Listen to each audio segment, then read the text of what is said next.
Apparently, people with blue eyes will disappear within the next 50 plus years. Same with redheads. Why?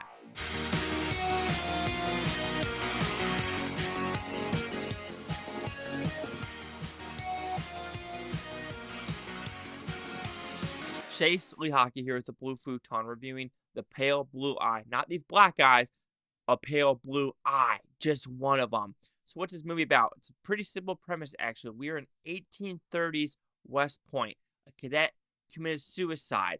Is it suicide? But, however, his heart has been cut out. What is happening? Do these suicides and heart cutting outs have anything to connect? Or is it a random coincidence? But one of the cadets is apparently Edgar Allan Poe. And will he help with the murder mystery, or does he have something to do with the murder and the missing hearts? So, did I like this movie? First, you gotta look at the director, Scott Cooper. He has done movies like Crazy Heart, Out of the Furnace, Black Mass, Hostiles, Antlers, and now The Pale Blue Eye. So, he has that style of slowness to his films. They look all atmospherically beautiful. They're all acted well. But it is the story with this one and the pacing which just didn't connect me as it should. So let's talk about the positives. The atmosphere and the setting. West Point 1830s is fantastic looking. I've said this many times when I watch movies with snow and good sound design. You feel the coldness. And this one, you felt the coldness while we were at this academy. Also, the atmosphere, the uniforms, the costumes. I enjoyed the heck out of it. When we had this 1930s aesthetic of looking back at a military academy and this location, I love it. I think it looks great. The acting is really good with Christian Bale and the guy from Harry Potter, Henry Wellings. I think that's what his name is. I could be completely wrong, but the acting is great. So, like I said, when you get into these Scott Cooper movies, you're going to get a great looking film. You're going to get the sense of dread.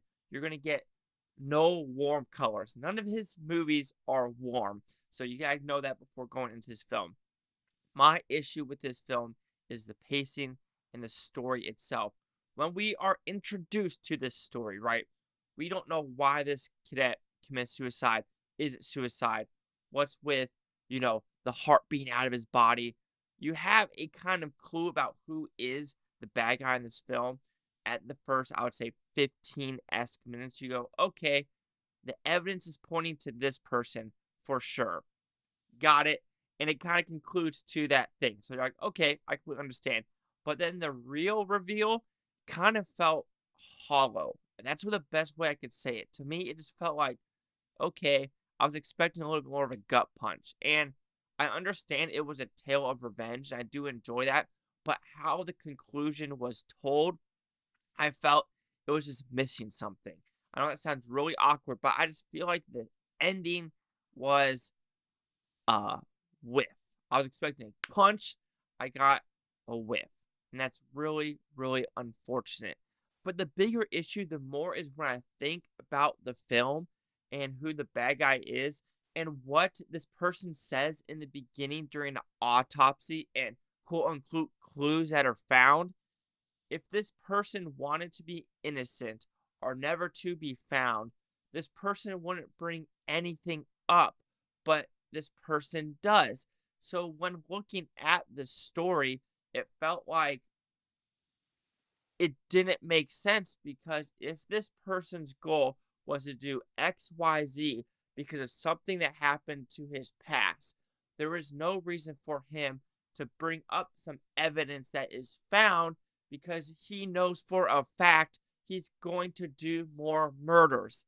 That might sound like a spoiler. It might be.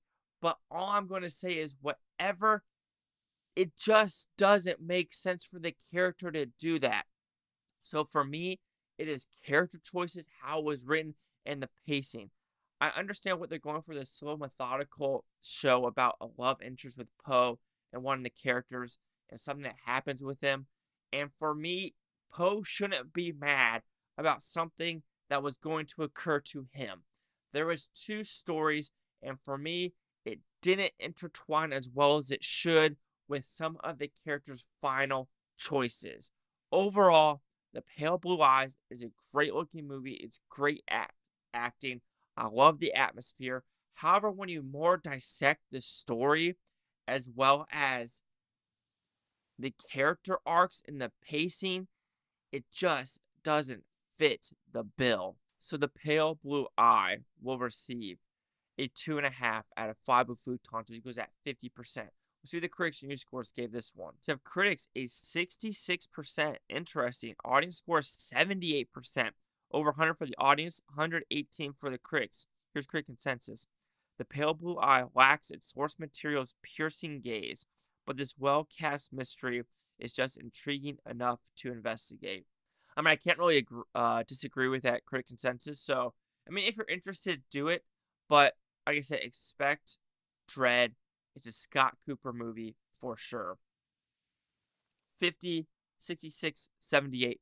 Chase out with the Blue Futon. Like, comment, subscribe. I'm not things Bluetopia. You Blue Futonians, thank you for watching. Having a great day. And yeah, another Netflix movie. I think that was supposed to come out 2022, but they realized it ain't going to win any awards. So let's just push it to the first week of January, where movies go to die on a $75 million budget.